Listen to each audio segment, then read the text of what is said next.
राजस्थान के पश्चिमी जिले बाड़मेर में एक बेहद शातिर और अजीबोगरीब चोर गैंग का खुलासा हुआ है, जिसकी कहानी किसी थ्रिलर फिल्म से कम नहीं। दरअसल अरावली की पहाड़ियों से करीब 550 किलोमीटर दूर ट्रक में सवार होकर ये चोर बाड़मेर पहुंचते हैं। घरों में सेंध लगाकर लाखों रुपए और सोने चांदी के जेवर चुरा लेते हैं और जाते जाते घर के शौचालय में शौच कर निशान छोड़ जाते। लेकिन बाड़मेर पुलिस ने इस गैंग को उन्हीं की पहाड़ियों में घेर कर सलाखों के पीछे पहुंचा दिया। आपको बता दें कि चित्तौड़गढ़ के बेंगू थाना क्षेत्र के मेघ निवास गांव से ताल्लुक रखने वाले इस गैंग ने बाड़मेर और जोधपुर में कई बड़ी चोरियों को अंजाम दिया। उनका तरीका इतना विचित्र था कि पुलिस भी चौंक गई। हर वारदात के बाद वे घर के शौचालय में शौच कर जाते, जिससे ये उनका हस्ताक्षर बन गया और आखिरकार यही उनकी सबसे बड़ी गलती साबित हुई। एसपी नरेंद्र सिंह के निर्देश पर एएसपी जिसाराम बोस ने 5 टीमें बनाई, जिनमें डीएसपी मानाराम गर्ग, डीएसटी प्रभारी सुमेर सिंह, रामसर थानाधिकारी अजीत सिंह और गिराब थानाधिकारी देवी सिंह शामिल थे। पुलिस ने 200 किलोमीटर के दायरे में हर संभावित रूट की मैपिंग की और संदिग्ध ट्रक की तलाश शुरू की। डीएसटी हेड कांस्टेबल प्रेमाराम को एक पुख्ता सूचना मिली कि मेघ निवास गाँव का रतन लाल कंवर इस गैंग का सरगना है और उसने हाल ही में एक ट्रक खरीदा है जो चोरी के लिए इस्तेमाल होता है। तभी पुलिस को पता चला कि ये ट्रक माल ढोने के लिए नहीं बल्कि चोरी की वारदातों को अंजाम देने के लिए उपयोग में लिया जा रहा था। चोरी के बाद ये गैंग अरावली के घने जंगलों में छिप जाता था। चुनौती ये थी कि गैंग के सदस्य अक्सर अपने गाँव में नहीं बल्कि पहाड़ियों पर डेरा डालते थे, जहाँ तेंदुओं और अन्य जंगली जानवरों का खतरा था। वहीं आपको बता दें कि रामसर थानाधिकारी अजीत सिंह के नेतृत्व में पुलिस ने पहाड़ी से 3 किलोमीटर दूर एक कंट्रोल एंड कमांड सेंटर स्थापित किया। 4 रातों तक ड्रोन कैमरा और नाइट विजन बाइनोक्यूलर से गैंग की गतिविधियों पर नजर रखी गई। गैंग का मूवमेंट समझने के बाद पुलिस ने रात 2 बजे ऑपरेशन का फैसला किया।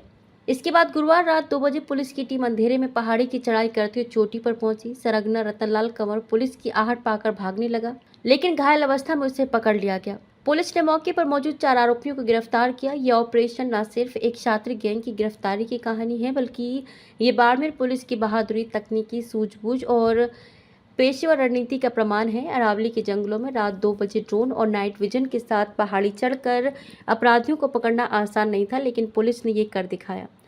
सलाम बाड़मेर पुलिस को, जिन्होंने न सिर्फ एक गैंग का अंत किया बल्कि पूरे क्षेत्र में सुरक्षा का भरोसा बहाल किया। श्रीमान आईजीपी साहब द्वारा एक अभियान चलाया गया, ऑपरेशन पुलिस। उस अभियान के तहत बाड़मेर जिले में काफी समय से नकबजनी की बड़ी बड़ी वारदातें हो रही थी।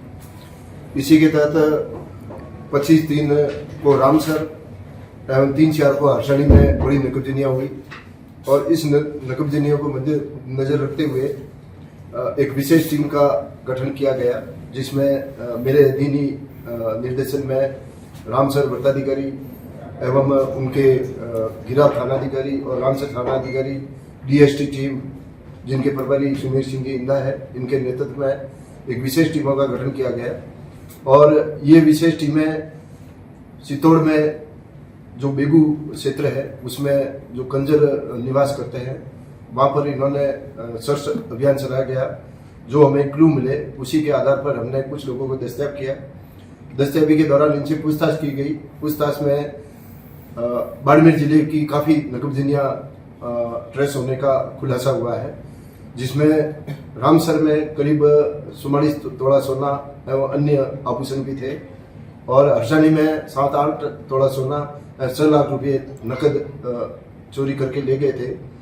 इनकी मोडस ऑपरेंडी ये है कि ये एक ट्रक में आते हैं और ट्रक दूर करके पले रेकी करके और मकान में प्रवेश कर नकबजनी करते हैं और नकबजनी करने के बाद ये आसपास के क्षेत्र में या उनके घर में शौच की करके जाते हैं और जाने के बाद ये अपना मोबाइल वहीं खोलते हैं और आते समय मोबाइल चित्तौड़ में बंद करके आते हैं, ताकि मतलब क्या है कि मोबाइल के आधार पर इनको ट्रेस नहीं किया जा सके। इसमें अभी भी इनसे पूछताछ जारी है और भी नकबजनियाँ खुलने की काफ़ी संभावना व्यक्त की जा रही है। कितने लोग थे आरोपी, कितने लोग गैंग? अभी इनकी गैंग में मुख्य सरगना एक रतन करके था, वही लेके आता था और ये ट्रक में या तो किसी ड्राइवर को किराए पे लेके आते थे और करके फिर वापस चले जाते थे। तो क्या ये माल भर के वहाँ से चित्तौड़ से आते कुछ सामान लेके आते थे या सिर्फ खाली ट्रक लेके नहीं, खाली ट्रक ही लेके आते थे हम्म। और फिर ये वारदात करके वापस चले जाते थे। इससे एक उनसे पूछताछ में क्या बात सामने आई कि राजस्थान इनका क्राइम का इलाका था या आसपास राजस्थान? अभी इन्होंने अपना कार्य क्षेत्र पश्चिमी राजस्थान को कर रखा है, क्योंकि पश्चिमी राजस्थान में ढाणियों में लोग रहते हैं तो इनको नकबजी करने में थोड़ी आसानी रहती है। तो सर आपने एक चीज बताई कि जहाँ पर ये चोरी की वारदात करके जाते थे वहाँ सोच करके भी जाते थे। हर घटना में नहीं करते, लेकिन ज्यादातर घटनाओं में ये सोच करके जाते हैं। तो पुलिस को इस बात की ये पता थी कि भाई ये जो घटना इस तरीके से सोच करने वाला ये गैंग जो है वो कौन संचालित कर रहा है इस तरीके से? हाँ, ये पहले भी ऐसे नकबजनियों का खुलासा हुआ है जिसमें कंजर गैंग का ही नाम आता है और ये इनकी मोडस ऑपरेंडी यही रही है।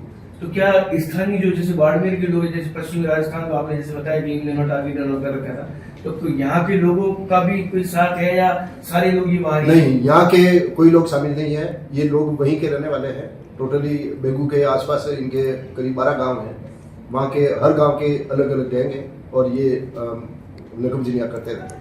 अब तक इन्होंने बाड़मेर में कितनी वारदातें करना स्वीकार किया और कब से ये बाड़मेर में? अभी बाड़मेर में इन्होंने 3 वारदात स्वीकार की है और एक जोधपुर की स्वीकार की है। और ये कब से यहाँ इस इलाके में आ जा रहे हैं? ये मार्च से पहले भी आते रहे हैं, मतलब करीब 1 वर्ष से ये नकबजनियाँ करते हैं। तो इस गैंग में कितने सदस्य हैं? अभी हमने जो दस्तक किए उसमें 7-8 नाम आए और भी इनसे पूछताछ में इनके साथियों का खुलासा हुआ। तो सर जब पुलिस की बात गई तब इनको पकड़ने में कितनी मुश्किलात आई? या आपने जैसे कहा 12 गांव में तो विरोध या पुलिस टीम को परेशानी भी आई? इनके जो घर बने हुए हैं वो अरावली की पर्वतमाला के नीचे है और जैसे ही पुलिस की गाड़ियां या अजनबी गाड़ी। जागरूक टाइम्स के लिए बाड़मेर से ठाकरा राम मेघवाल की रिपोर्ट।